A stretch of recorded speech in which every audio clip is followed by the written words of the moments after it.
Gunky there with that report.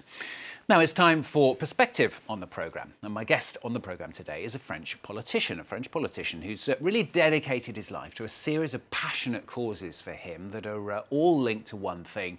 That one thing is the human being. Let me explain why. Well, initially in the year 2000, he was the first French politician to be outed as being gay.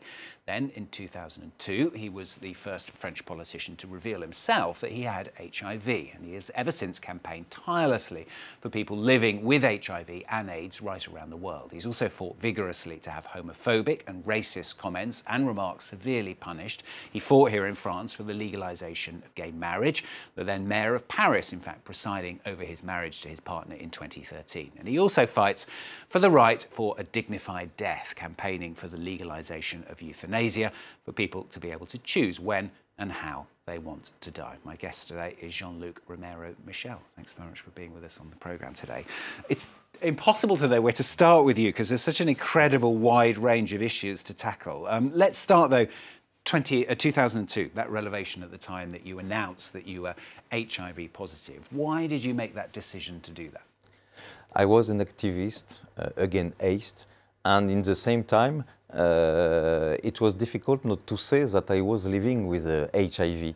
So at a moment, it was necessary to do it, because you can't say that HIV is not a shame disease, is not a taboo disease, and in the same time don't say that you are living with HIV. I think it was important because this disease, and now particularly, is invisible. Now the people don't say that they are living with HIV, and it's astonishing because now we have better treatments, better drugs that permit to people living with AIDS to live as people who are not HIV positive.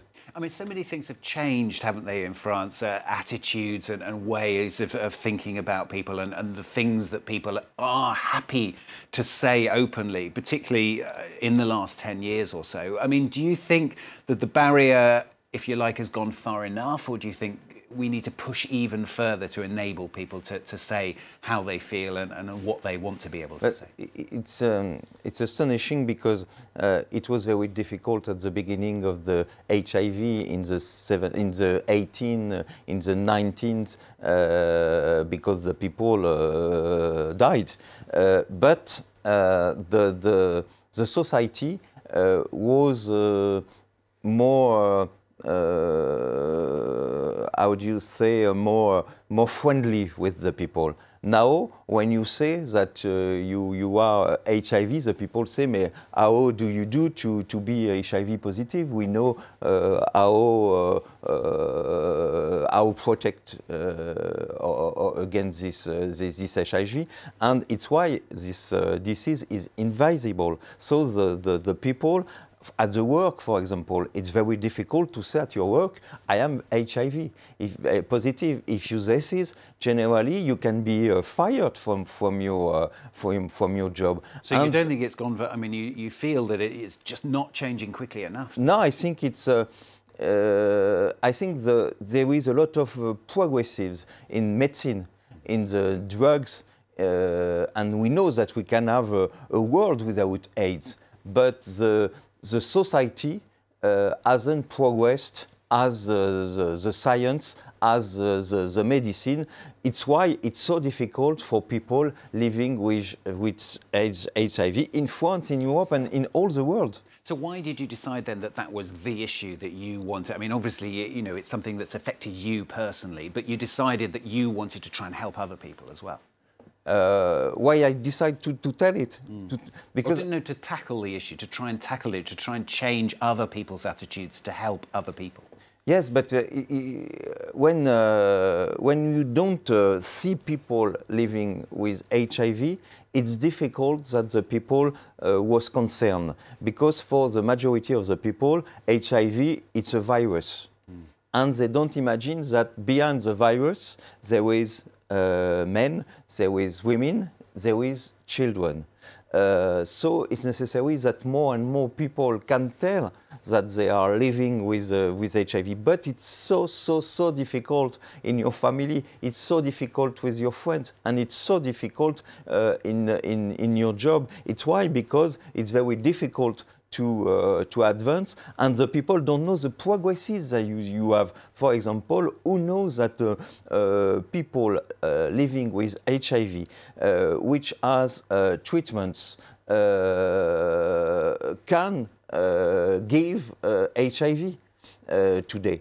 The people don't know this. It's important, and it's why it's one of the reasons that we can arrive to a world without AIDS, because the day that all the people living with HIV will be tested, the day that we could give a treatment, the AIDS can disappear, and it's not in 100 years. It's possible for 2030. You've also campaigned for the mariage pour tous, as it was known here, the marriage for all, the right for men to marry men, yes, women to marry, and you were able to actually marry your partner as well as part of that campaign. What was that like at the time? It was just over 5 years ago now that big law was changed, and there was so much opposition as well here in France to it. Yes, but I think it was a minority who was against. The majority of the French were in favor. The survey at this moment prove it.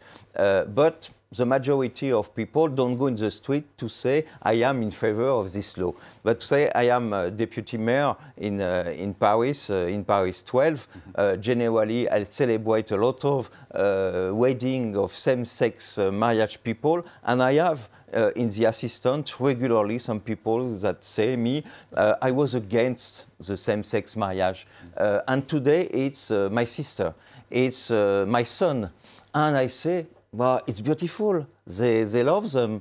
What's the difference between the love of a straight couple, of a gay, lesbian, trans couple? And they say, why all this? And I think now it's very different, and it will be impossible today to have so many people in the streets, because I think in this society it's a new right, and no one wants to change this except some extremists. And the last issue, of course, that you've now taken on is euthanasia as well, fighting for the right for people to be able to choose when they want to die. Why is that an issue that you've now decided to tackle as well?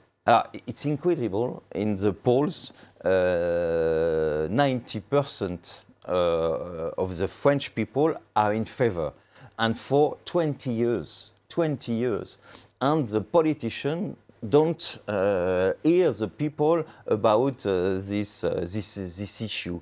I think we have a big debate now in our country, and it's a moment to say that it's not possible to continue like this. All the studies which have been done in our country prove that we die in bad conditions in France. In worse condition in France than in Europe. And you think this would help? That would change? And now we have to change, because we have to access to the palliative care, and only 20% of the people can go in a unit of palliative care, and we know that it's not enough, the palliative care. We have to give the right to the people to say at a moment stop, and to die with the people they live. They can leave this world in a few minutes with euthanasia or an assisted suicide. It's a new right we need to have, and all the French want this right, and we have politicians who don't hear this. And I think we have to speak during this debate. There is a new website today that is opened in France to permit to the French to say all they want, eh bien, I say to the French people,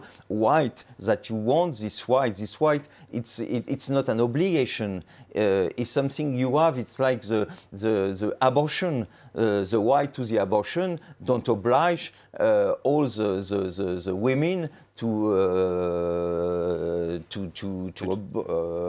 abort. Yeah. And it's the same for the right to die. It's not an obligation. It's a right. So it's time in France we have this right. Well, I know that from your previous campaigns as well, that you'll continue to fight that one as well. Jean-Luc Romero-Michel, thanks very much for being with us on the programme for Perspective.